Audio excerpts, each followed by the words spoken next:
the Omid and Kojo show. Hey, how's it going? It's your boy Omid. I know. Welcome back to the Omid and Kojo show. Sorry, I was in vlog mode. Apologies. Yeah, this is the podcast. This is a very serious. This is serious business. We got a lot of serious business to talk about. So I'm back. I'm back from the States. Yeah. There was a whole drama on the way back. There were a bunch of babies. There was a stack of babies on the seats in front of me, making all kinds of noise. I didn't sleep. I got up at 4:30 in the morning today. So I don't know. I feel a bit mad. I feel a bit mental. But yeah, I got a lot of business to talk about because me cooped up in America away from my mates. Thought I was Julian Assange. thought I was the big man, Mr. WikiLeaks. So I got a bit of explaining to do. But before we get into that, before we get into the wrongs and the rights and reasons why, let's just give a quick bit of background on our relationship with the Kane family, the Adrenaline Worldwide crew, our history on that. I'll let Omid start us off there. Yeah. All right, so I've been to all the Adrenaline exclusive events except for the first one because I bodied my ankle. I've spent a lot of time around the Canes. I've questioned a lot of things within the whole Adrenaline sphere because obviously it's very close to my heart. If anything is like, trying to push tricking in a new direction, in my eyes, I need to, try and guide it in the right direction because it's so important. Well, at to least me. get your voice out there. Well, that's like, what people I mean. don't have to listen, but Like, I'm not saying that, like, if I say something, everybody has to, jump when I say how. You know what I'm saying? So, I've had a lot of discussions and those things have ended up being listened to, and yeah. So I've been to all the events. And I had a very, very good kind of introduction to them, and my experiences with them were all very good. So my overall perspective on what they were doing and the people that they were and their intentions for the sport were all very positive. And I'm not necessarily saying that's changed. However, it's been put into question. But yeah, that's my... Well, one thing to address as well first. For people who think like, I know, who have a problem with people talking about the drama and like, think they're too cool to care about it and think they're so much better than everyone else for not talking about it. Think about it like this. If you're a football fan, if you're an enthusiast about football and a manager like makes a crazy call, sells the star player or something, you're going to be talking about it. All the fans are going to be having an opinion and talking about it. It's in the news. And if there's like a World Cup, people talk about their sports. Trickers can talk about their sports. This is something that has happened in our sport, so we should be able to talk about it. That's fine. And if it makes you feel some type of way, then obviously you just just voice your opinion. And if you don't care, if you don't have to say anything, just stay out of it. It doesn't matter. Yeah. But yeah, we just want to have a chat about it because we care very deeply about tricking. I know I do. I live with trickers. My girlfriend's a tricker. My job is tricking related. And for fun, then I do tricking. So I'm pretty into tricking. So I kind of... Yeah, I just... So Kyle's doing backflips upstairs. He's making all kinds of noise. Yeah, sorry about I'm in that. no mood after those babies. But yeah, I'll get into my connection with Adrenaline.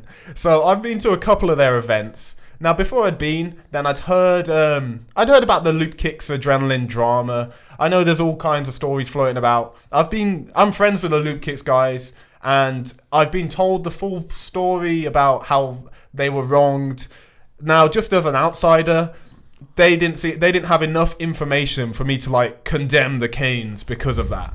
Because some of it's a bit up in the air. Like, I'm not saying it's false, but also I don't know if it's true, and I'm not going to make up an opinion on someone purely based off something that might have happened.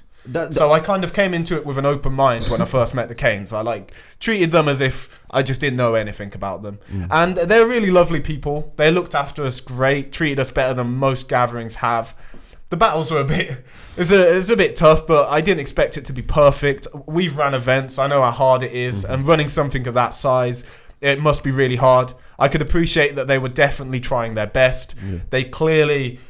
They have the best intentions for tricking. I'm not convinced that they know what actually is best. Maybe they aren't like involved enough to really know. Well, but they're doing what they think is best. But that's the thing. No one knows. No one knows. No one like, knows. And that's I what think, we're gonna get into. Yeah. Yeah. But yeah, what are your? Well, I need to talk about my leak. Yeah. All right. Confession time, Coach. So, I don't know if I did the right thing or the wrong thing. I definitely did wrong by my mate Omid, and I'm sorry for that, Omid, and I've apologised to him. I think I probably put this in the comments or in the description that I leaked the screenshot to the Adrenaline Pros, and I'm just gonna go into why I did that. Hold on, explain that a little bit better. So there was this screenshot. There was a message sent to the Adrenaline Pros after they dropped that clip from Alexander and everyone got pissed off about it, which basically was encouraging the pros to do more of what Alexander had done, and also telling them to not share about what percentage, like how much money they make from Adrenaline. So that kind of which is a bit questionable. It can be explained, but it's a bit questionable. Well, let me cut you off. I'm sorry, because let me explain how you got your hands on the screenshot first. Okay. So, obviously, I am technically an Adrenaline Pro. However, I haven't signed a contract with them purely because I couldn't promise that I would be able to get them the amount of content that they wanted, that was, to adhere to the terms of the contract, because I'm struggling with my own work. Never mind trying to do, work for somebody else as well. And we've been completely transparent with each other. I've been super busy and it's just been very difficult. I haven't cut my ties with Adrenaline by any stretch of the imagination, and we didn't leave on bad terms or anything. But so I was still in a group chat on Instagram where basically they speak to all the pros, and we just kind of discuss things back and forth, and whenever things need to be discussed together as the athletes, or with Maguire and everyone else who's involved. And then there was this message sent shortly after Alexander had posted his clip. I screenshotted it, which was foolish in some ways, because I feel as though I betrayed all of the people in the chat's trust, which I regret. But at the same time, the reason I did that was because I shared it with the 3 people that are semi-involved with Adrenaline, all the way up to like Kyle going to every single one of the events. Kojo's been to quite a few. He's, we're all pretty heavily involved with Adrenaline, and we've done a lot of work with them. So I just shared that, and I was just like, thoughts. And then that's where Kojo got the screenshot. So I thought I was Mr. WikiLeaks.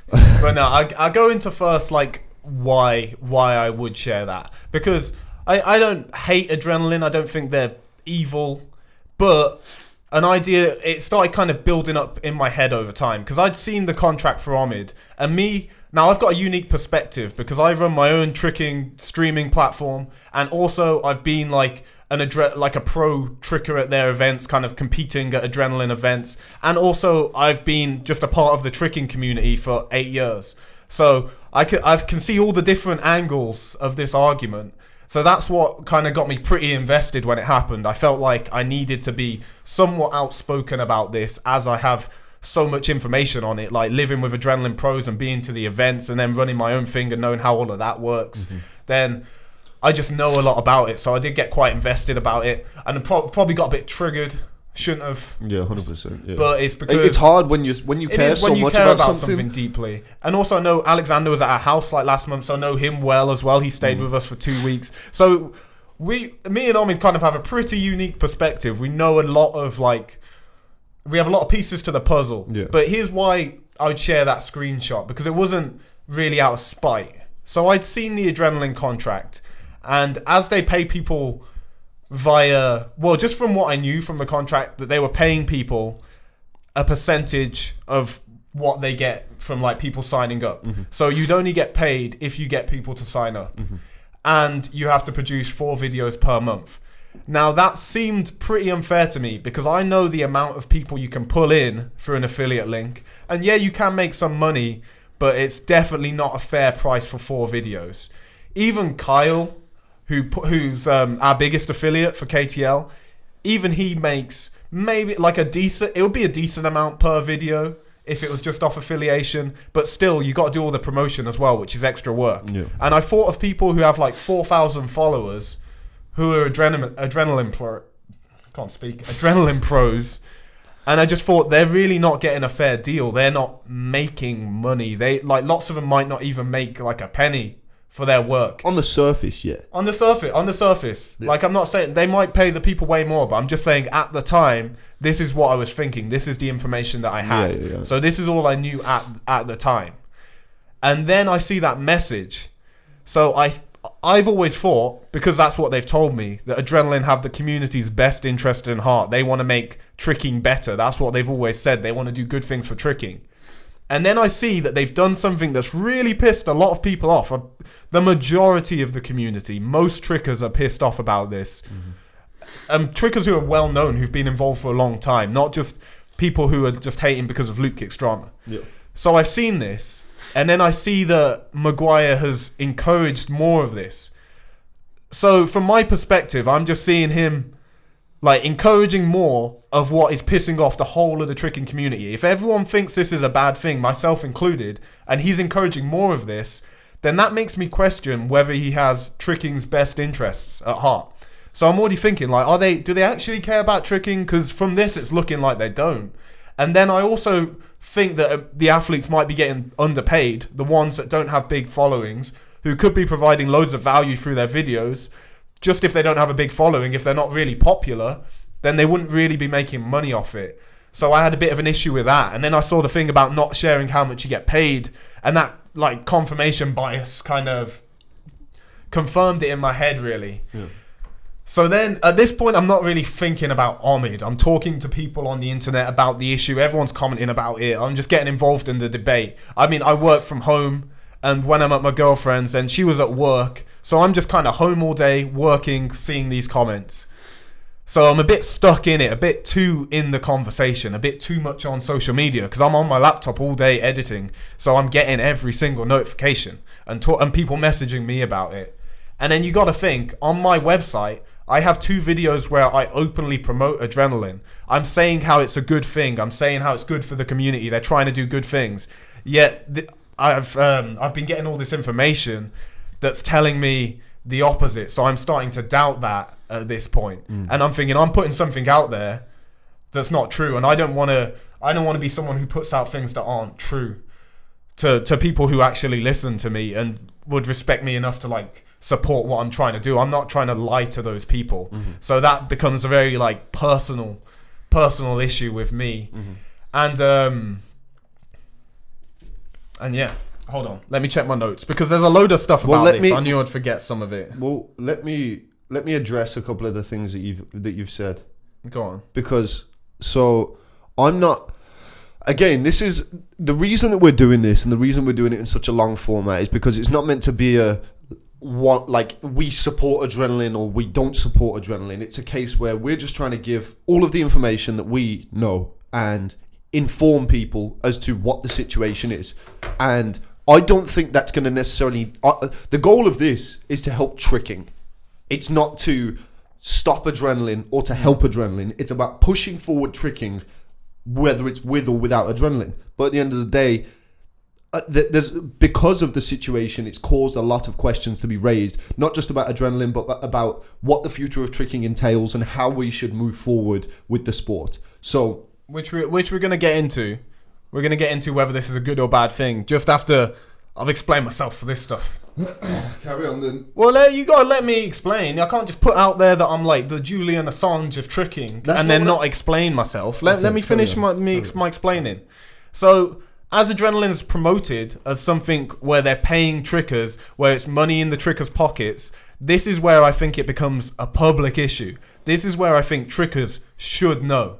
Because with most businesses, you can say that's their business, how much they pay their employees. And if their employees are happy to do that, then they can do it. And if they don't want to do it, then they don't have to. No one's making the pros do this.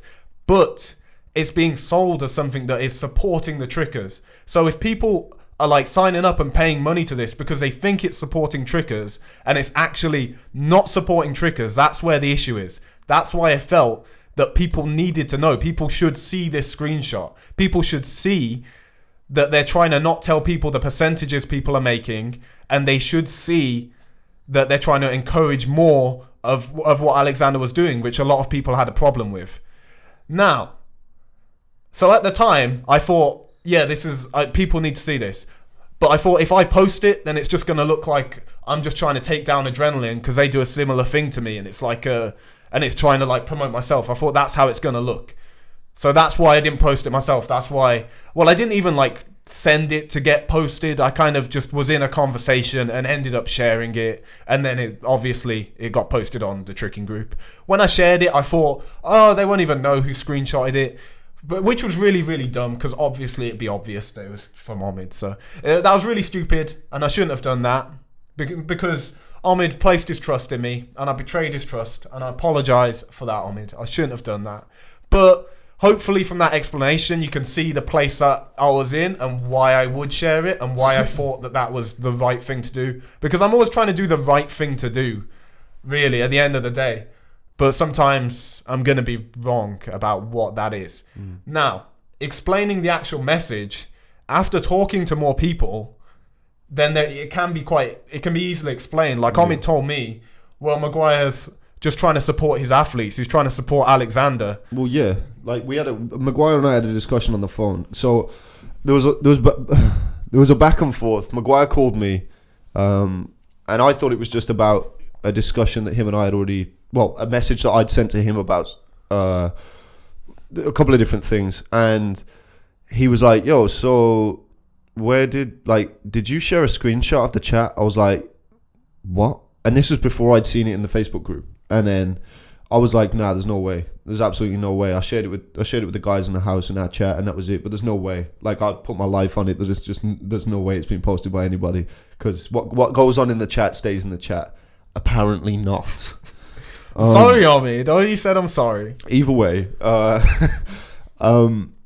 yeah. So then I called Kojo. He explained the situation. I had to call Maguire back and be like, listen, this is the situation. It got out because of me. I apologize. And in the first conversation, Maguire and I said to him, like, what do you think? Like, why was it you sent that message? Like, what was behind that message?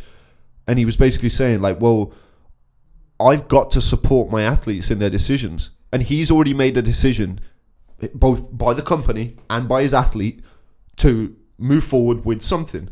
And obviously, nobody would have ever guessed that it would have had the outrage that it did. Everybody would be like, well, obviously, it's going to get backlash and all that sort of stuff. But I really don't think anybody would have known that it would have blown up to the extent that it has. But the thing is, like, there's so many things to discuss. But yeah, that's basically what it was. So Maguire said he had to support his athlete and stand by his decision to a certain extent, because he didn't think that it was, He couldn't just be like, well, you've made your decision now, see you later, because you can't just throw your athlete out the window. You know what I'm saying? Yeah, which is perfectly reasonable, but not something I was thinking of at the time. This is the thing, when you're just alone with your own thoughts, and you've already seen all this stuff, and it builds up a picture in your head. Yeah, and the thing is, like, in Kojo's defense, like, and this I shared it, by the way, before talking to Adrenaline, because I had a call with the whole family, and it was before I talked to them, when I'd already shared it, and I was like, maybe shouldn't have, because I don't think they understood, like, why people were angry. That's the thing. They weren't just seeing that people were angry and ignoring it.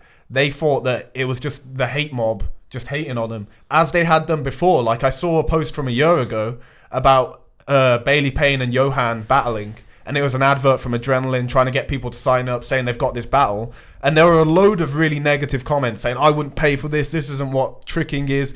And I was like, damn. Think they've paid money to fly out each of these athletes. They've like got a lighting crew and a camera crew. They've filmed all the battles, and then they've like edited it and presented it on their website, and then they're charging like $5 for the site. And there's all these people giving them this much shit about it. If I was in that position, then the next time I did something like that, put out something for promo and got a load of shit about it, would I take it seriously? Would I think, oh, I'm in the wrong? because they clearly weren't in the wrong there. They'd done nothing wrong. They'd paid loads of money to set up this thing. They offered it to people for a price. A reasonable price as well. And people could have just not paid for it. Yeah. Like if you see a t-shirt you don't want, you don't comment on it, oh, I'd never buy this t-shirt. This t-shirt's shit. You just don't buy the t-shirt. But they got a load of people essentially being like, yo, this t-shirt's shit. I hate this. Why are they doing this? It's bullshit. So I can see why, when all of this happened, that they didn't take it seriously. That they thought it was just that same hate mob. So I understand now. But at the time, I didn't really think of that. But yeah, that does make a lot of sense. So you can kind of understand where they're coming from a bit. They've got all this hate from like doing nothing wrong in the past. So when they do something wrong, how are they meant to know?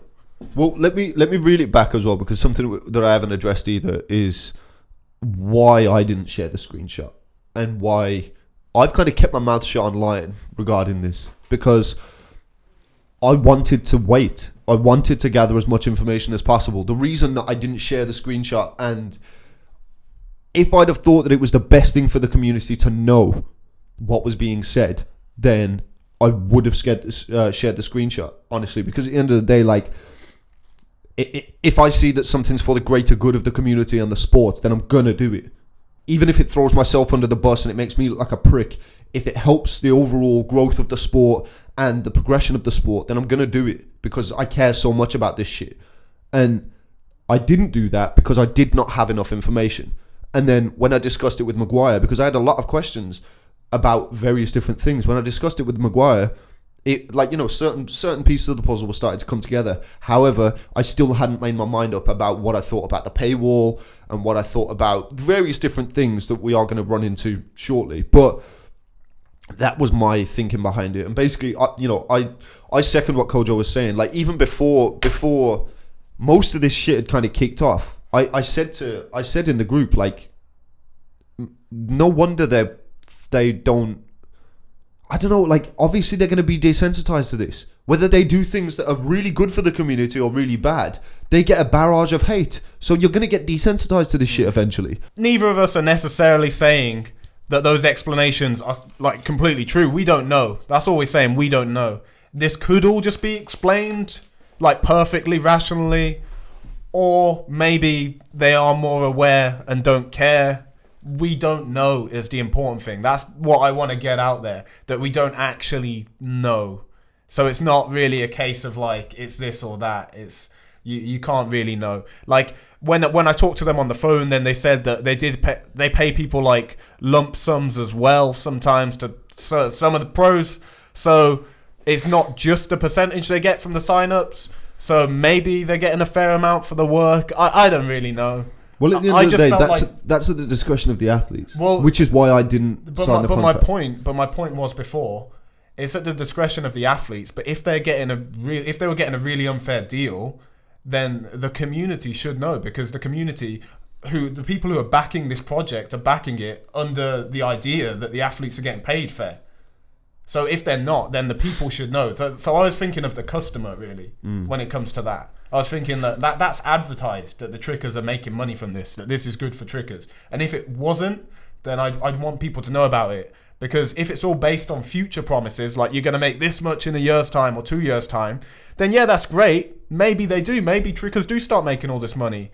Or maybe it doesn't work out like that, and they end up not making all this money, and they've just spent months and months working for pretty much nothing, and they've just been fucked over then, and all the people who like signed up to support these Trickers, and none of the money's really getting to the Trickers, they've been fucked over too. So that's why that's what I was concerned about. That's what I worried about, and this kind of that message like confirmed it to me, because it made me think like, oh, they don't actually care about tricking. But now Omid's explained it and stuff, then yeah, they might. We don't really know, but it made me think that, so that's why. And we'll move off this topic now, because I'm sure you're bored of it. But yeah, we'll get into the actual. Is it a good or a bad idea to have world's first tricking behind a paywall? Because there's a real discussion to be had. I'm getting all my words wrong. I need to start sleeping. But there's a real discussion to be had here, because I see a lot of people just on one side or the other, just kind of just saying their side over and over again. But you're only going to get somewhere if you're trying to look at both sides and actually work out the problem, because no one actually knows. We're coming from this we're coming to this from a place of not knowing if this is a good thing for tricking or not. Because I can't tell the future. I can't predict the future. So I don't know. This could be fantastic for tricking. I don't fucking know. So we're just going to weigh up the pros and cons and figure out what we think. Do we think it's going to be good for tricking? So basically, for me, in an ideal world, I think ethically, no, it's not great, because there's many different sides to it, where because we're used to it now. It's like in America, once you take the guns away, everyone's going to be mad about not having guns because they've already had guns. We've already had all of this shit for free. So all of a sudden, when someone says you can't have it unless you do this, everyone's going to be pissed. And I think honestly, because of the amount of worlds firsts that are going to happen, then I think in the short term, it may not be an issue. But in the long term, if people do start kind of pandering to that, and enough athletes start falling into that category where they're going to, essentially be making money from giving their world's first to adrenaline, for example, then I think it could hinder the growth of the sport, because there are going to be a lot of people that aren't going to see those clips. Well, yeah, that's the argument, that tricking's built on people seeing new clips of other people doing crazy shit and then getting inspired, and everyone, which I really just like as well. I'd really miss that if we didn't get like the brand new bangers being landed and everyone like commenting on the post and like going in on it and getting real hype about it. Yeah. And then we go to the session and all the kids are talking about it. Like, I do really enjoy that, and it would be a shame to see that go. But that's only if this really took off, and this is what happened with loads of world's firsts, which wouldn't be that hard. Because I had a couple people act like that's super far-fetched. It's not. All you need to do is get like the top 5 trickers, and you've got 90% of the world's firsts already. Well, like, the most important ones anyway, that everyone's going to be talking about. Yeah, like, you only need to get like 5 people to put their videos on your site, and there you go. World's firsts are off the table. So it's not that hard to do. It's not like an impossible thing. But then also the counter argument to that is there's always going to be loads of incredible tricking clips. Yeah. Do we need the combo to quad cork? There's already a load of quad corks. Like with that clip as an example, it's like, does that really change anything? Does it matter? And if there was like a brand new thing like corking full out or something on the floor, how much is that going to change? Because people are all going to see the other cork-ins, and there's still going to be so much high-level tricking available always, just from training clips and stuff and gathering clips. Then does it really matter? Will it ever even affect anything? Also, not everybody would buy into it as well. It's not a case where like you just get the top 5, because it's a small number, but there would be some people that would just be like, well, nah. Yeah, because it's bad PR. Yeah, and they want to grow. And they want to grow their own social media. They don't want to, be working for somebody essentially, or they want to just kind of leave it for the community, because it depends on how much money is being thrown at it. That's true, because that's another reason why it could be a really good thing. Yeah. Because if it was a decent amount of money for people putting their world's first on there, one, that's another incentive for people like Alexander to go out and do mad shit. Because remember, when he's doing this shit, he's putting his body on the line. Yeah, he's doing incredibly hard tricks. He's risking like injuring himself and ruining his whole life. If he gets injured, he's lost everything. So you got to remember, he's putting a lot on the line for this. And if he was getting paid a good amount for it, then that could encourage him to do more. Could help fund his training, so he can get the best treatment. He can get looked after and get treated like a proper athlete, and then push even further. So there's a good argument for this actually being really good for tricking as a whole. Yeah, and it would be, well, you see, but then that's not as a whole. That's the issue, because it wouldn't be good for tricking as a whole. It would be good for the top and for 1%. For the best people. Exactly, yeah. But when things are good for the best people, that can raise everyone else up. It can trickle down, yeah. Yeah, because if you're just starting tricks or in your first few years and you see the top people are making a decent amount of money and actually making a life off it, then that's going to really encourage you to push forwards. Like, I always wanted to be super good at tricks, but I saw the people at the top. I remember Mike Guthrie was working in Subway. So there wasn't any monetary incentive. Like, I was always just still working my hardest. But maybe I would have gone even further if there was money on the table. Maybe I would have been prepared to sacrifice even more for my training if I knew there was going to be some kind of monetary reward that could fund my life in the future. Well, it would be a lot easier for people to do that as well, because like there's so many other social and I don't know, community pressures that come into trying to get good at something when your family, your friends, your teachers, your everything, everybody else in society is like, but what do you get for doing that?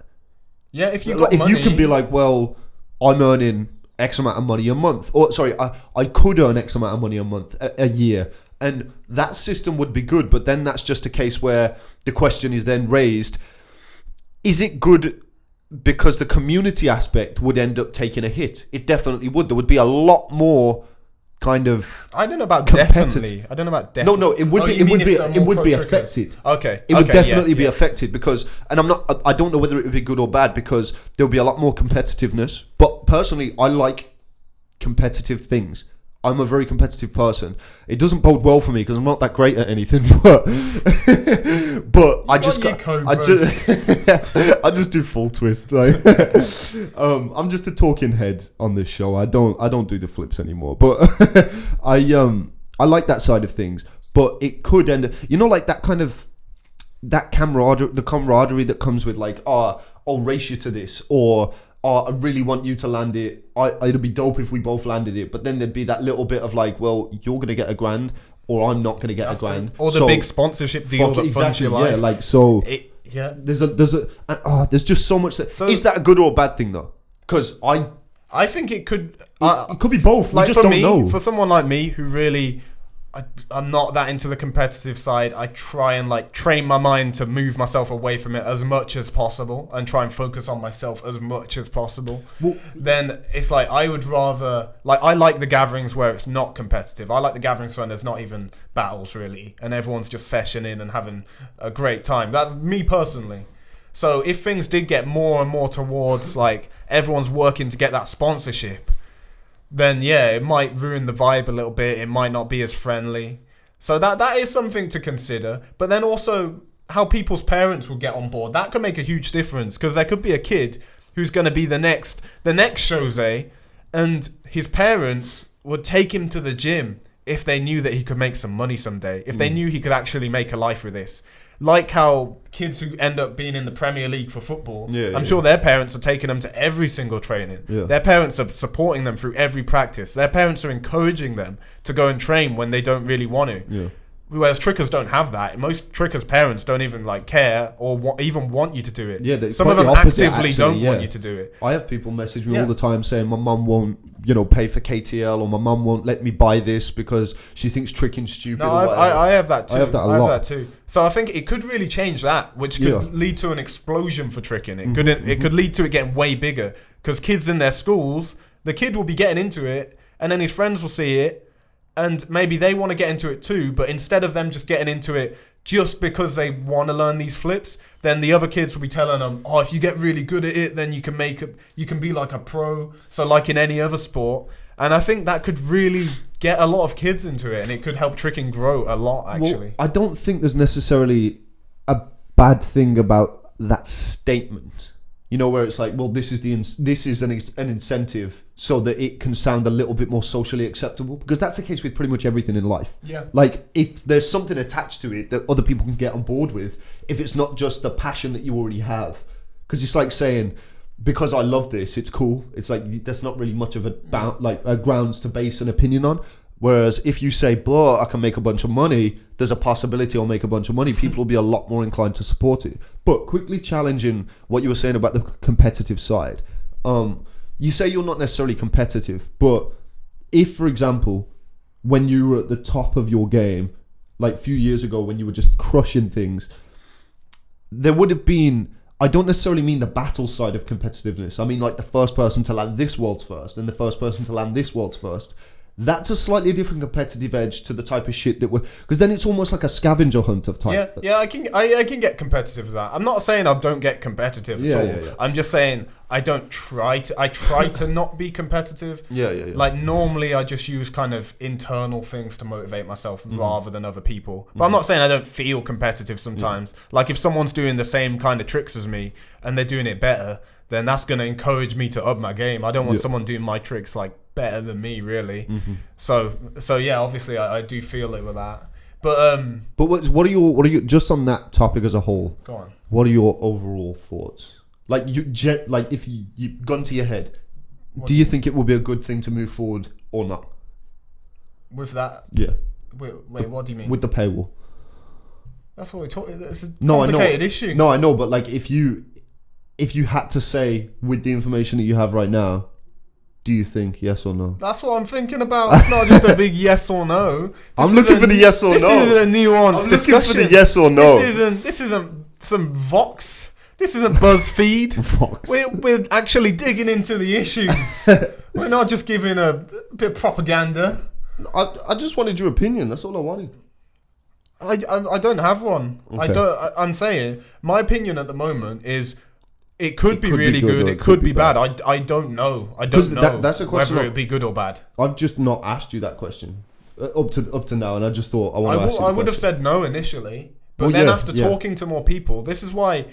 Yeah, when I comment to people on Facebook and stuff, then I like actually seeing their response. Like I kind of lots of the time I want people to disagree with me, and if they can disagree with me and they have a good argument, then I'm fine changing my mind. I like changing my mind. It means I learn a lot more, and I don't get as mad because I can't lose an argument.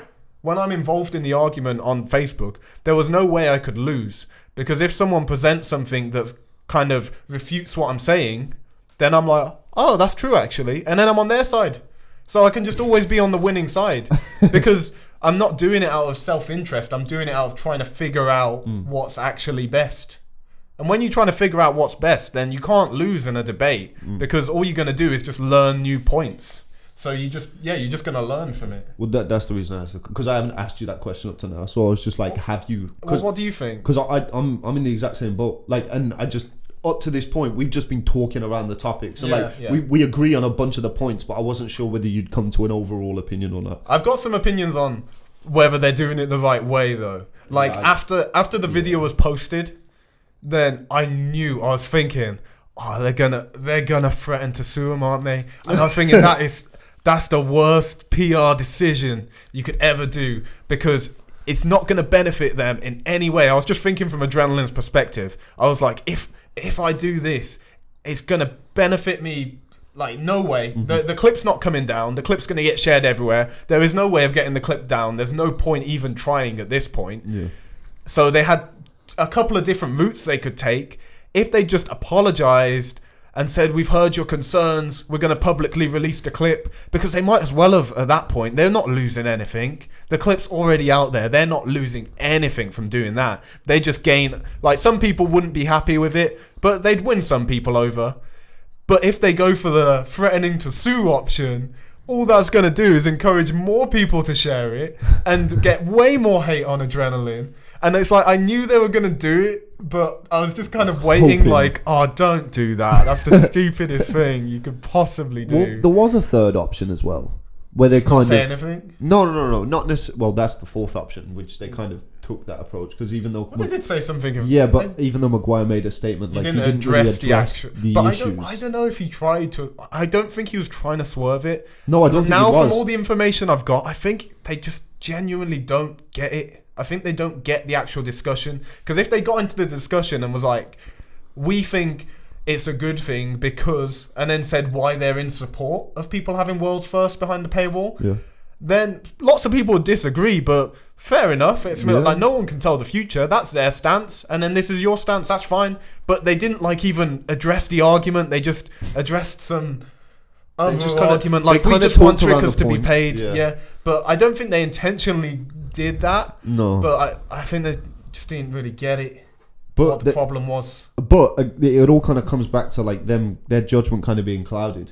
Because they still, even at the last point of contact that I had with Maguire, which was just before while he was writing that post, he was still under the impression that it was just Luke Kicks guys hating. And they told me, I tried to convince them, but they told me that on the phone, which is fine. I mean, I get why they would think that, but that's not the case here, because I mean, I'm not involved in the Luke Kicks drama, and I disagreed with it. So if I can disagree, I'm sure other people disagree just because they disagree. Yeah. But I can see why they didn't, like, see that. Yeah. But yeah, I did. I don't know. My stance has changed on the pay stuff though. I've left the pay stuff alone because I think I just don't know enough information. I hope that people must be getting paid all right, or they wouldn't do it.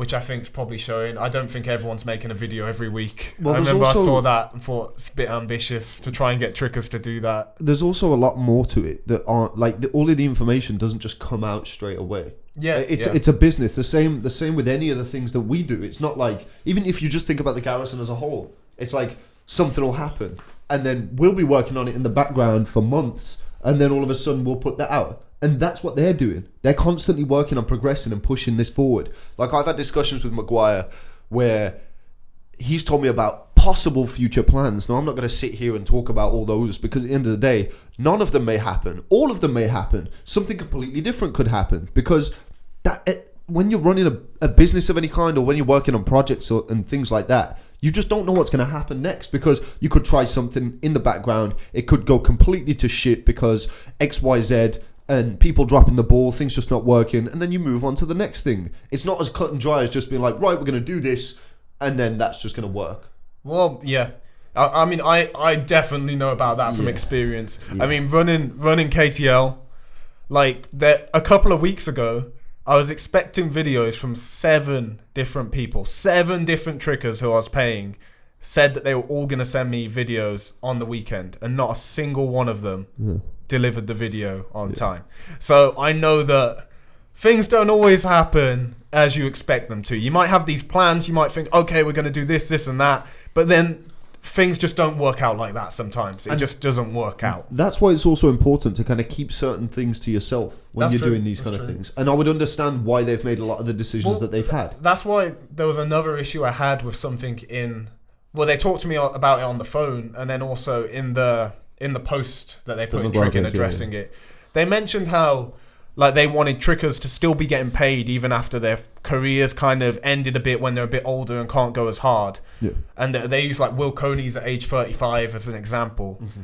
And that sounds good. That sounds great, like paying trickers even after they're injured.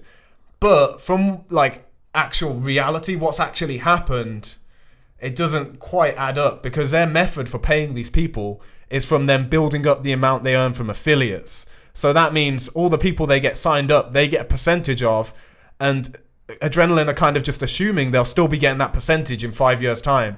But no, the turnaround of people means people aren't just going to stay signed up for 5 years straight. They're going to unsubscribe. So if you lose popularity, then eventually your money's going to dry up. You're not going to keep getting money from it. So if you do get a major injury, then a year and a half later, you're not really going to be earning much from it. Like, realistically. That's not the only way. Well, I was going to say one more thing, though, about the injury thing. Because, like, I mean, they told me in the summer. So this is another reason why I had reason to doubt. Because they told me they'd fly me out. And then I broke my ankle. And I was like, yeah, I understand if you don't want to fly me out now. I know I've broken my ankle. I'm not going to be able to trick. I get it. But then after I told them that, they still said that they were going to fly me out. And then, like, a couple weeks before, they said they couldn't fly me out. So even after I checked multiple times, planned my whole summer around going to Adrenaline, I would have stayed in America for 2 more weeks if I wasn't planning on going to Adrenaline. So it kind of fucked up my summer plans a bit. But yeah, then they told me they wouldn't fly me out. So this is another example of where they've said they'll fly out injured trickers. And me as an example, I've experienced it myself, and then decided not to, which I understand. I just wish they hadn't told me that they would. And then there's the Hezekiah thing, who got injured at their event and then didn't get paid for it, and he tore his ACL there. Like, I mean, this is just what he said. That's just purely going off what he has said.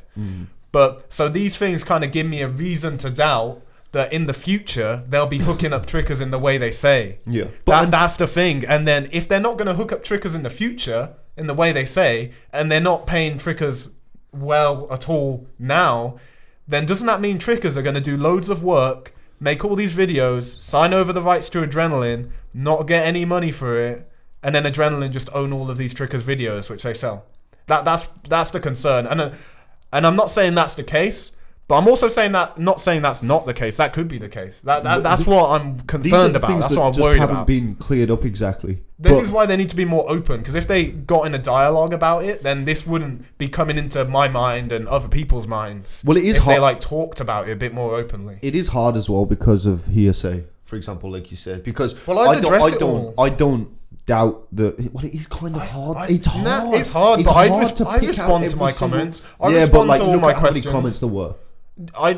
I would have responded to those comments, at least the majority of them. If they have to spend all night responding to comments, they spend all night responding to comments. It's their business, it's their job. Yeah. If I have a load of people who have an issue with my website, it's my job to respond to them. I can't just say there's a load of comments, so I'm not going to respond. But if people have an issue, then I owe you a response as you're my customer base. I agree. I do 100% agree. But it's hard because at the end of the day, there are also people.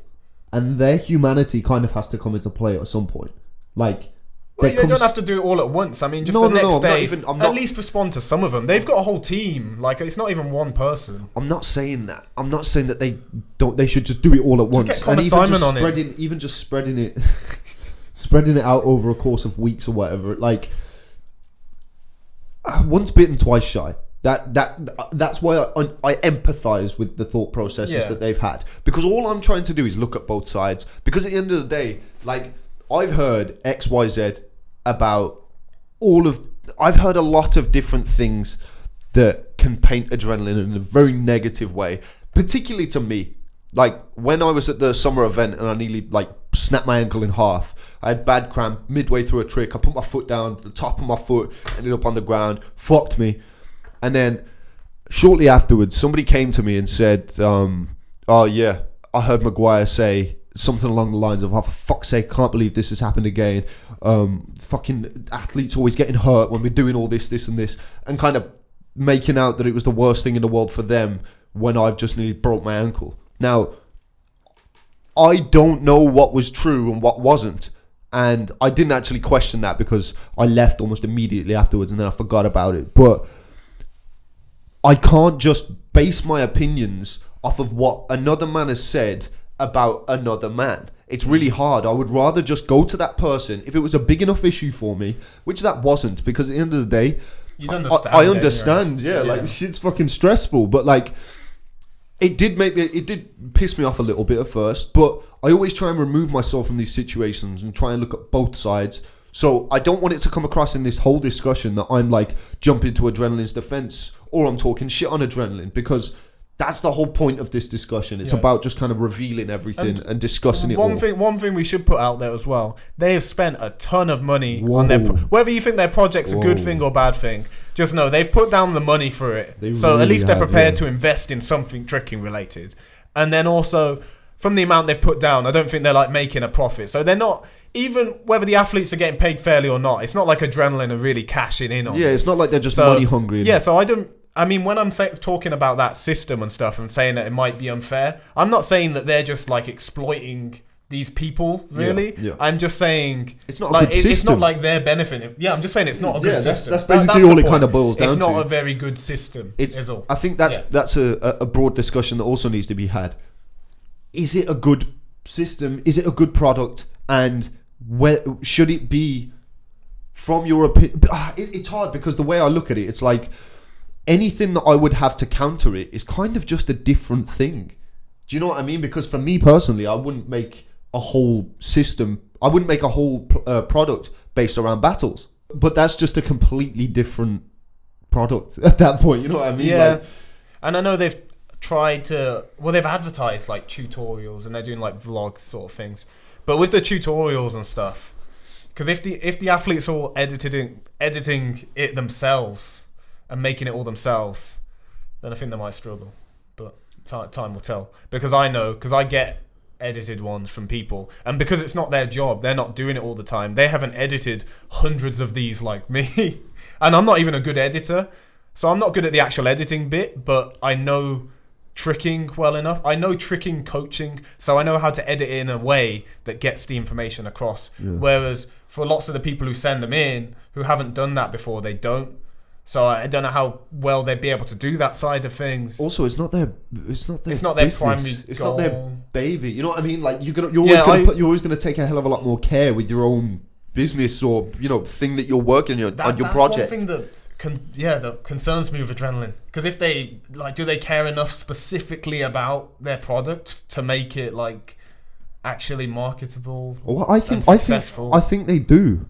Because also They think about it from get a hype about the perspective battles. where they're talking. It's like they fuck with what they're doing. They would be stupid not to, because this is not the industry that you should get into if you're just trying to cash grab. That's true. That's true. Because that's a if really they didn't care, stupid then thing why to would they do. do it? It is a Why would like they spend honestly, all that like, money? yeah. Why would you not just go into a different sport? Yeah. Or come up with a niche sort of product for a completely different thing. Get into accountancy. Get into fucking brokering. Well, they already got the money as well. But I think, lots of people had issue with the way it was handled as well. Just overall, it's handled bad. Yeah, I think we discussed, can all agree on that. I think even Adrenaline should agree on that. Yeah. Like the PR was poor. Poor. Yeah. Yeah.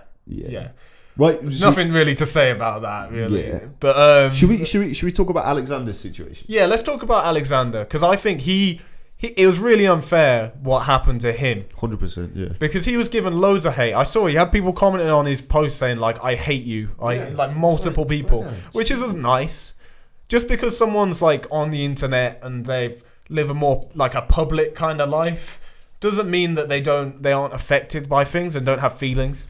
And knowing Alexander, knowing he's such a nice, genuinely sweet boy, he doesn't deserve a load of people just telling him that they hate him because he wants to put his video on this site and get paid for it. Yeah, he just because wants to make some money he's not doing what he thinking loves. he's not thinking about the future of tricking. Is this the correct thing for the future or not? He just wants to do tricks and wants to make money to live. Yeah. He's not the one at fault in all of this. And that's another thing that did bother me a bit, because I feel like Adrenaline should have taken more of the blame, because they were saying how, it was Alexander's idea, but that doesn't affect anything at all. It's their website, it's their video, it's their choice at the end of the day. Yeah. So that's another thing that I kind of had issue with, that made me, I know it's just a bad call, it's not malicious, but that kind of bothered me a little bit, because I think that was really unfair on Alexander. I think they should have taken full responsibility for it.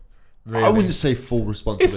It's their site. They own the video. Yeah, but they own the platform. It's their responsibility. But it was also his decision to do it. Yeah, and I'm not saying I don't think that he should be like blamed for anything. I'm just saying that he should also be held accountable for his actions to a certain extent. I'm not saying he should get hate. I just think that because he's made a decision, he should know what the repercussions are. If you made a video for KTL and you were just talking about how much you hate the Jews and how you want to kill them or something, then if I put that on my website and there was a load of backlash, and I'd be like, I'd blame myself. I'd be like, I shouldn't have put that on my website. Yeah, but I would take responsibility for that. Yes, but I also think that if you still stand by your decision, then I guess that I guess there would be some blame on. But I don't think attacking him. No, I think that was really unfair. I think it was. I think that maybe if you commented on his posts and made like a well-reasoned argument as to why you thought it wasn't okay, I think that's fine. I think people who follow him and support him should be able to like at least give him their opinion on his actions and hold him accountable. I think that's fair. But I think just the mindless kind of hate, just saying that they hate him and nasty things, I don't think that's on, really. Yeah, I just don't think. But then again, it's like, how can you fight the whole internet? Yeah. Because that's essentially what you're trying to do when you come with that kind of discussion. Because it's basically just saying, right, no one be nasty now. Don't be nasty to Alexander.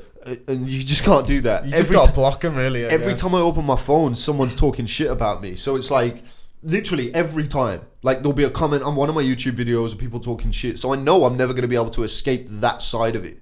But you also do need to take into consideration the good with the bad. Because that's always going to happen. But this is trying to make you responsible and accountable for your actions. That you shouldn't just be posting blind hate on somebody's fucking post.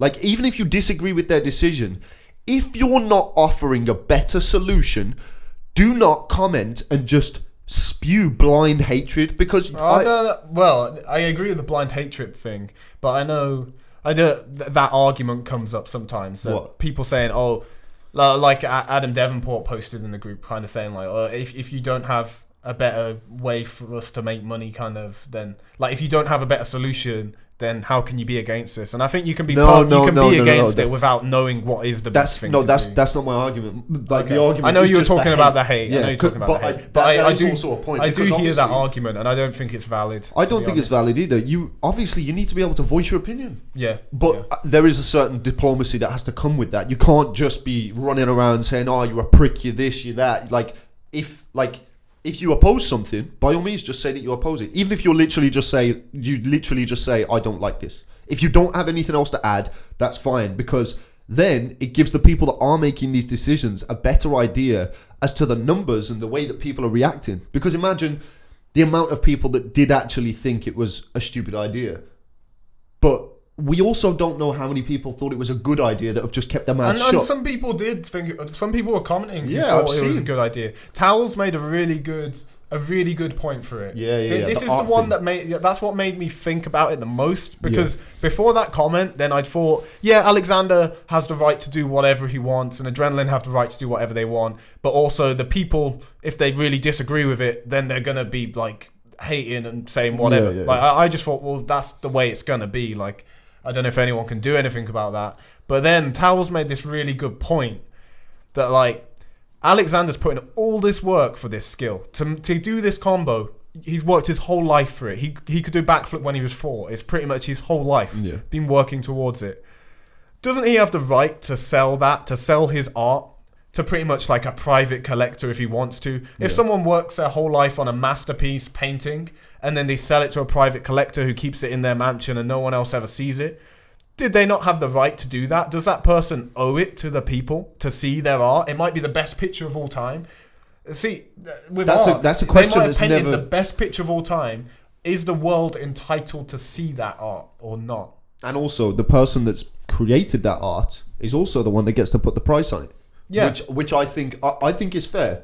Yeah. That's why one of the issues is the whole pay situation with Adrenaline, because it's like, if you're looking at it from that art perspective, where it's like, I value my art at this price, I think trickers are tremendously undervaluing their art at that point. However, if you're actually willing to invest into the future of what Adrenaline could offer, then that's fair. I really think that's fair. Because there's a certain point to me where I do believe that there's a chance that it could go great. It could have everything they could get work a big out. sponsor on board, and all the battles have huge prize money. Like, I mean, it could happen. There's a lot and of it would be sick. So one thing that I've always posed to Kojo, which is the way that, because I've never had a definitive answer from Maguire as to this is the future of what we're going to do, because at the end of the day they don't know. It all just depends on what, like, they have plans, but they don't know how these things are going to play out. But one thing that I've always assumed would be a possible good future for it would be to make a really, really good product, and then you go to a company that has reach. If you have a really good product but no reach, if you partner with somebody who has reach and money, for example, Netflix, that's just one example. If you can sell your product that you're already making and just go to Netflix and say, look, we make this product, but we don't have anybody to watch it. Can you provide the people and some money? We'll continue to make it, and then it will make you more money, but it will also make us more money. That seems like a pretty fair deal, right? Yeah, the only way I could ever see that happening if it was all kind of, it was just under something like Red Bull TV, if Tricking got bigger and Red Bull just on their site behind their paywall just had all the content there. I can't. No, that's what I'm saying though. Like, okay, I think if another company took it onto their platform, I could see that kind of working. I don't think that would be a let's get into the like public or community funding thing, because I don't think the public would ever pay for that product. Not to be that honest. Product. But again, there's an evolution with it.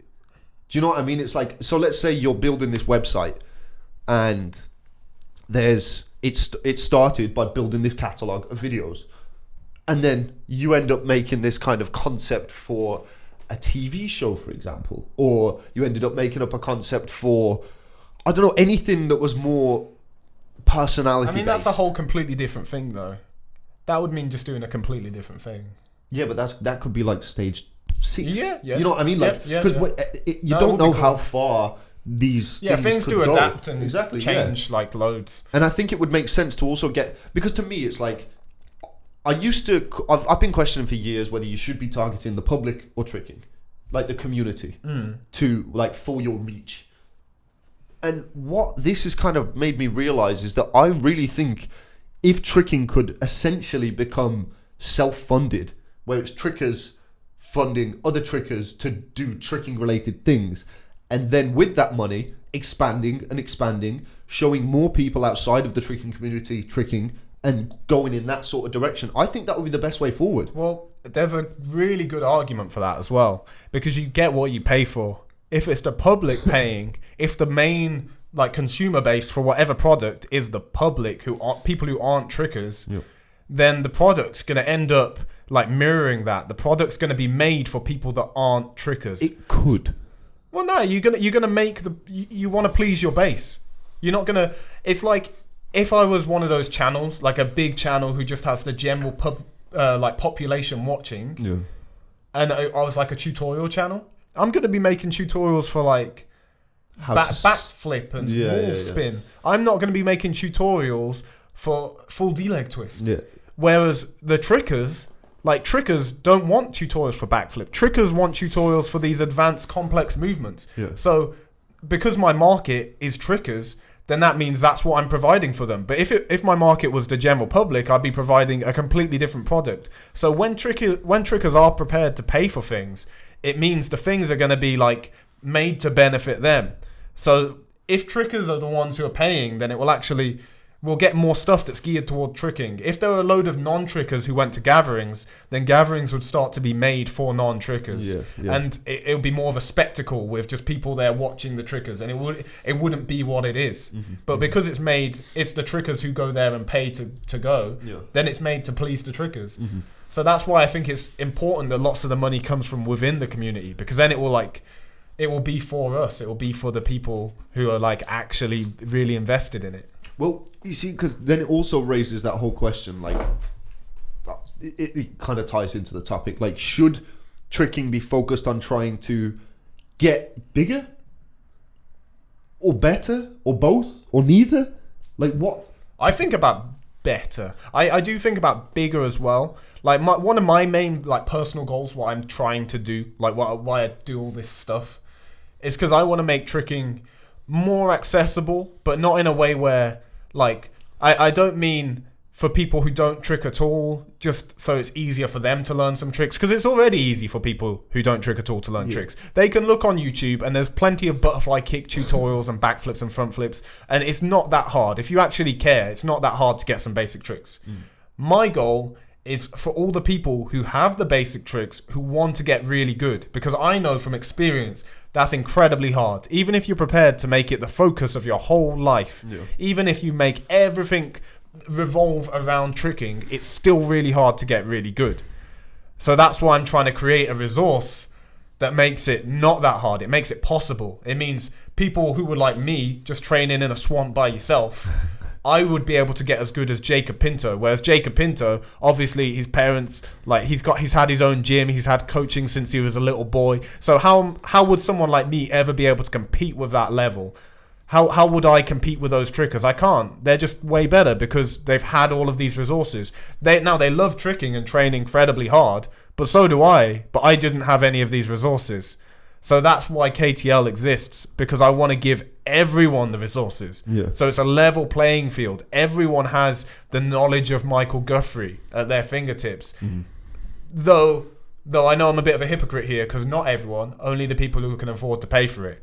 But it takes money to run. What I was going to say, but that's the best I can do. That I would rather have a lot of people, like everyone who can afford to pay £10 a month, have the access, have all the information they need to get incredible at tricking, than none of the people have that information. And that's what the choice is between. As if we didn't charge, I wouldn't be able to pay all these trickers. It wouldn't exist, at least not how it is. So even though it's not for everyone, at least everyone who can like find £2.50 a week can get it, which is pretty good. Like, I mean, I would have loved that starting out. It would have changed. It would have changed my whole life if I had all that information. And I know it would for you as well. 100%. Like, we wouldn't have spent so long pissing around, falling. We would have been like learning so much more. I mean, me and you just like, we wasted so much time. Yeah, and also get so like damaged our bodies so much from not knowing. Like, and I have so many kind of foolish decisions that I know I've made throughout the years, and the reason I'm willing to talk to a lot of people, like when they DM me or when anybody asks for tips or something, if I have the time, like I will respond, because at the end of the day, like, I know how important it can be to just get that little bit of a piece of advice from somebody where it's like, just do thousands. Like, if I don't know, if I'd have reached out to a niece when I first started tricking and he was like, you want to get better at Webster? Do 1 million. I would have literally gone to the gym and I would have thought, I need to just do 1 million. Like, I wouldn't have taken it on because it sounds obvious, stuff like that. That's like my 1,000 rep challenge thing. Yeah, but because that's not. I explain it in the video that actually talks about the challenge. I know I've had people on the outside who haven't seen that video who think, oh, well, that's stupid. You can't just do the same thing loads of times. But they don't get what the actual thing is. The whole point of it is that it just keeps you focused on your goal and you're always reviewing where you're at and you can see your progress, which motivates you to keep chasing that goal. Yeah. That's the main thing. Because if you just kind of just training it whenever, you can end up not getting a move for years on end. Whereas if you have this goal of 1,000 every session, you're working towards it, it's just going to keep you on track. So... Well, I think... And little things like that can make a huge difference to your training if you have access to it. Well, think about it. Like, you and I were so lucky that we had each other. Because, like, we could not stop. Like, we'd just go and go and go. When we weren't tricking, we'd be talking about tricking, thinking about tricking. We'd be on Skype at, like, 4 a.m. stretching for no reason. Talking about tricks. It was just... Imagine if we didn't have each other to lean on. It would have been so much harder. And I know a lot of trickers have that. That's the thing. I get messaged by them, people who train by themselves. KTL gives you that kind of... It's support. That's what I see it as for lots of people. Because I know there's a lot of, like kids as well. There's a lot of young, like, teenagers out there who are training their tricking. They're trying to get as good as they can. And their family don't give a shit. Because lots of people's parents don't care about tricking. And their friends, maybe they had their friends before they started tricking. Their friends don't care about tricking or want to do it. And they all think it's stupid or like... So they're just by themselves. They've got no support. They land something new. No one knows that it's even new. They're like, I thought you could already do a flip.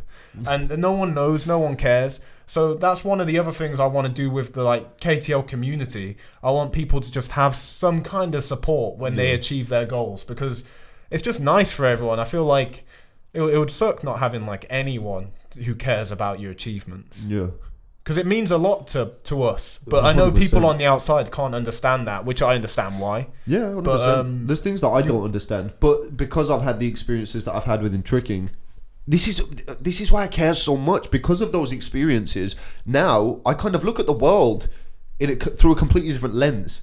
And that's why I've been thinking about this whole discussion so much, because it really, really impacts everything. And because of those thoughts, if somebody comes to me and is like, well, I'm really into, like, I don't know, that bush cutting thing where you cut bushes into shapes and stuff. When I was younger, I'd be like, that's bent. But now I'm just like, oh, that's cool. Like, and then I'll ask questions and I'm interested, because even if I'm not that interested, I want to be interested, because if I know how shit it is when you say to somebody that you're into something and they're just dismissive of it. It sucks, even if it's just a little bit. So it's nice to just be able to look at things and be like, well, you know what? If you're into it, then I want to know why you're into it.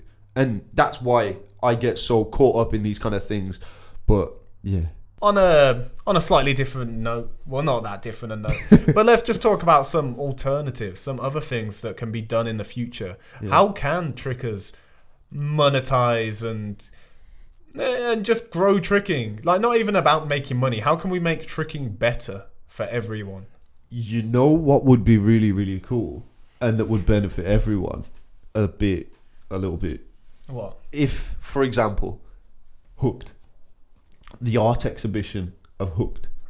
You have to pay an extra fee to get into this art exhibition. There's a small corner of Hooked cornered off throughout the whole year, or a few months prior. They've been saving up clips, and then they have iPads on the wall the same way that they would have pieces of art, and it's just this one clip on loop over and over again that nobody has ever seen before. Ooh, that is cool. That's really cool. And then after they've been released and they've had the exhibition, they then release the clips, and then they do the same thing again. That'd be dope. That'd be dope. All the top trickers just keep one, like, sick thing. Yeah, like, under not cover. everything, but it's like, imagine if you had one mic clip, you had imagine, like, I don't know, you get like you get Mike Ilya. If we should do that, we should reach out to Ilya and be like, yo, bruh, we'll pay you this much money if you make this sampler. You think we're ever going to get that? Don't do that. That's exactly what was running through my head, though. Maybe you front the money on it. If I'm going down, you're coming down with me. No, but that would be dope. That would be really dope. Like if there was a bunch of like unseen things from like each tricker. Like so, imagine you had one from all the best people, just one clip. That's a really cool and you had, idea. Like, That's iPads really all over cool. this room. I think that'd be sick. Yeah, we should do that. Danny, Laurent, or any of the top trickers. You're not watching this. Listen, Alexander, send us one of your clips. That would be cool, though. I'd love to make that happen. No, that'd be dope. That'd be dope. Well, what other things? What other things can trickers do? Because I really like, and this is something I definitely want to sponsor at some point. When KTL gets big enough, and we have like the funds to do it, I want to do like the 100-hour challenge that Red Bull did. Oh yeah, I want to do that with trickers in a dope location. Give trickers 100 hours and a budget and like film equipment, and then you got 2 teams, but they've got to make the best sampler. Who can make the best sampler? Because then you get trickers doing all mad shit in really dope locations, getting the dopest shots, and you get 2 really sick edits. And if it became kind of a popular thing, it could really get tricking out there if they're super like well-made things. And then obviously a video of the whole thing. Yeah. It's like, it would just be really cool. I know that would just be inspiring for people. Like, trickers would be able to really enjoy like a high production value video with loads of the best trickers in the world together. Because you don't see that. You only ever see some of the best trickers in the world in gathering edits, which is always just in one place, in one gym.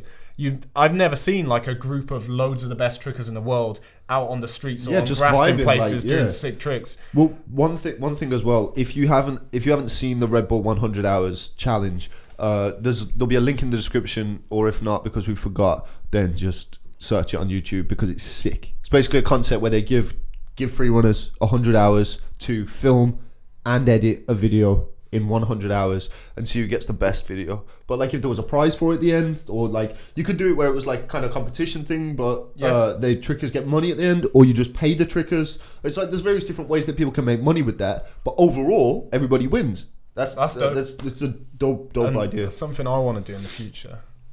What, gather? Alright. No. One day, these are my long-term goals. If you can make KTL like real big, so there's actually some decent money. Really want to open a gym, and like a Tundra type gym with just good kids, like kick out the bad ones, kind of filter it down. But do like camps there. So it's kind of you do like a 2-week camp. So it has some kind of accommodation set up. In the summer, trickers can submit a sampler if they want to go, and then it's like you choose the best 10 or something, up and comers or something like that, and and whichever ones have been killing it the hardest, who've been putting in that work, and maybe they say a bit about their background and their training and why they want to go, and talk about how they feel about tricking, and just the ones who like who really care, who are working really hard, and then they get like flown out. And then you have some of the best trickers in the world there as well. Like pay them, fly them out, and then they like teach these kids, like you maybe be under a certain age thing. It would have to not make sure there's no pedo business, no allegations, maybe Lil B won't be an instructor there. We'll keep him out. I mean, I'm sure he has some good tumbling tips, but it's probably not a good move. Keeping a straight jacket. Yeah. What is this conversation? Yeah. We still get him out. We still have him there. It's just like, right, so Lil B's actually on a megaphone 2 miles away from the gym shouting. So if you can just listen out. Well, but yeah, I want to do dope things like that. And I believe all these things are achievable. I think so too, I believe I started an internet business, a streaming website, with not web information. Can't do shit with web. I can't design. I didn't own a camera. I'd never edited before. You barely own a camera now. He's always using my camera. Yeah. Still made it happen. Yeah, I think trickers need to learn this. You can make things happen. I know loads of trickers have loads of really good ideas, but then don't capitalize on them. You've got to do it. You've just got to do it. But then, I mean, lots of people do start doing it and then stop. You've got to do it, and you've got to keep trying your absolute best at it, even if it's not working. Yeah. Keep trying every single day to like work towards your goal, even if it's going badly. Just keep going and make it happen. It will happen eventually. Like with this podcast, even though we're both incredibly busy trying to do our jobs to make enough money to pay rent, and we both edit for tens of hours every week. I know it's like a full-time job, the amount of time we both spend editing. We're still making the time to film this and edit it and get it out, even though we get no money from it and not many people see it. Just because we know that if we keep working at it and we keep trying our absolute best, then eventually our skills are going to get better and we're going to get it more out there. And eventually there'll be a lot of people listening to it. Well, that's what I believe. And I think anyone can make this happen with any of their tricking business endeavors. They've just got to keep working at it and force it. Well, even if it doesn't, I don't know, get particularly big or, you know, much bigger than it is now, if we can provide value to the tricking community by adding something, then I think that's a good thing. Because even if we stopped right now, which we also need to mention at the end, I need to not forget. We're never going to do another one. Imagine. No, but even if we stopped right now, I think all of the information that's been in these videos, we've done something good.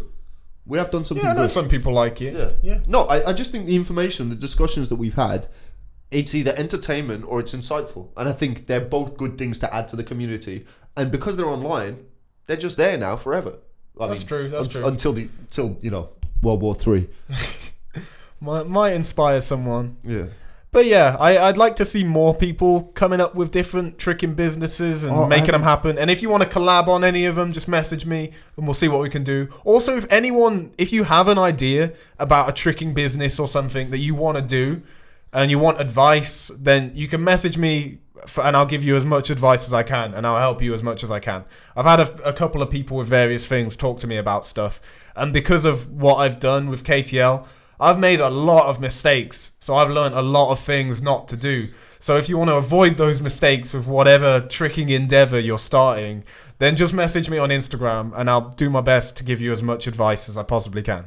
Yeah, I haven't. Can I say what I got my future plan for? Go on. Because something that I haven't mentioned anywhere before, with the clothing, I definitely want to start some way of getting trickers some kind of payment or some kind of sponsorship or something. I'm still working it out, but one of the ideas that I'm having at the minute is that there's a couple of different ways that I could maybe set it up where, let's say for example, somebody was showing an interest, whether it be young up and comer or somebody who was just, I don't know, trying to work on some kind of business. I help them start up their clothing thing. Oh, Omid, that's funny. What? Because I had this exact discussion with John about it, and it's going to look like I've just told you his idea and you're stealing it. Oh, I just won't do it. No, it's fine. No. I mean, you could still do it. I'm just saying, just so you know, John, if you're watching this, I haven't talked to Omid about this before. This is the first I'm hearing of it. Well, this is one of the options because there's various different things that I'm thinking. I still want to do things where I make videos and I come up with a whole concept for the video that every single shot would be planned. I fly out a bunch of trickers to just shoot the video, pay them for their time, and it's not just going to be a case where it's like the trickers just have to come and, like, I don't know, just do some shit that they hate. I want to make videos where trickers come and do dope shit and just have sessions, whether it be on concrete, dope locations, in the mountains of Switzerland, I don't know, but bigger projects, and then give them money so that they can start making money that way, and then everyone wins because tricking gets more exposure. But that's further down the line. That'd be sick, because think if Omid had like a really big platform, like if you had 1 million subscribers on YouTube one day, and so you can make a decent amount of money from the merch and all that, then yeah, you could like fly people to dope locations to make these videos, and the views, you could maybe even get sponsor for it. Because it would be like a big project. And the views would make some money, and then you'd be able to sell merch, and it would benefit the trickers involved, and it would get like really high quality videos of the best trickers in the world out on a mass scale, which is going to do great things to grow tricking. Yeah. So yeah, that would be a really awesome thing in the future. There's just various little things like that. Like even just like I want to sponsor somebody in future, and just kind of, I just feel like sending them free shit isn't going to do anything. So I'm kind of like, well, there's no point me doing any of that. Instead of just wasting that money now, I'd rather use that money to then build Growth. everything Yeah. so that I can then really benefit everybody instead of just being like, do you want a free t-shirt? Because it's not going to benefit anyone. So yeah, that's something that I'd like to do in future, and I don't see why it wouldn't happen. I'm just going to keep on working until things work. So those are our hopes and dreams at the end of that. I hope you enjoyed it. Let us know in the comments what you think, and I hope no one's too mad at me. So I'm sorry about sharing the screenshot. I don't know. It's not the end of the world. Who cares? It's not the end of the world, but at the same time, like, I understand all sides of it. I understand. Like, I'm not mad at you. It's just one of those. But I understand why Adrenaline would be pissed, because it paints them in a very bad light without any context. That's true. But they did have the opportunity to explain everything, but they're just not explaining everything. Yeah, but like, they could explain every single thing that's happened. They could just explain it. Yeah, but they don't. Yeah, and I think let's not go back into that. But just last thing then. What? Adrenaline, you should explain it. I really think, and this is a discussion. I don't want to get back into it, but I've been saying to Maguire since I first met him that transparency with this project is key. And I actually floated the idea of having like a big group discussion at Hooked where they discuss all of these issues. But yeah, that's it. Well, I think that's the thing that's going to happen. Well, I know Nuri messaged setting up a thing, talking to them. Things are going on in the background. Things are hopefully going to happen. We might be having a discussion face to face with Adrenaline. Maybe they'll beat me up. They're all martial artists. They'll probably, maybe I don't know. Maybe I'll get fucked up. Next time you see me, I'll have 2 black eyes. Nah, that'll be me though, because you shared the screenshot. I was just waiting to film this, so it didn't look so bad. It's going to be hashtag pray for Omid and Kojo, and we're just in hospital. And like, I'm sorry, Keynes. I'm sorry, Maguire. Please. Papa Kane wailing on us. Oh no. I mean, let's hope not. I don't know. We don't want to piss anyone off. See, that's another reason why I didn't just share the thing myself as well. If anyone's wondering about that, because. No one wants to have that conflict. Tricking's something we all enjoy, and it's kind of fun to talk about these things, but I don't want people to hate me. I don't want to go to gatherings and have to deal with people who hate me. So, yeah, maybe I should have just, been completely open and posted the thing myself or something. But at the same time, it's like, that's a hard thing to take on. Like, I'm a pretty introverted person. I don't go out looking for conflicts with people. It's not that fun for me. Except for Omid. And gatherings are something I love. I've been to loads of them. I just have a great time at them. If I start having loads of enemies at gatherings, I'm probably going to stop going to gatherings. And that would be really sad, because that's a big part of my life. And so that's why I didn't just share the thing myself. But the way you just painted it is like you knew that it was going to get shared. And that's not. I really don't. From the discussions that we've had, you may have known deep down, but it wasn't a conscious. Shared. Yeah, but it wasn't like a conscious decision. Like, I'm going to share this with this person, so they'll share it. It's like I knew it'd probably get shared.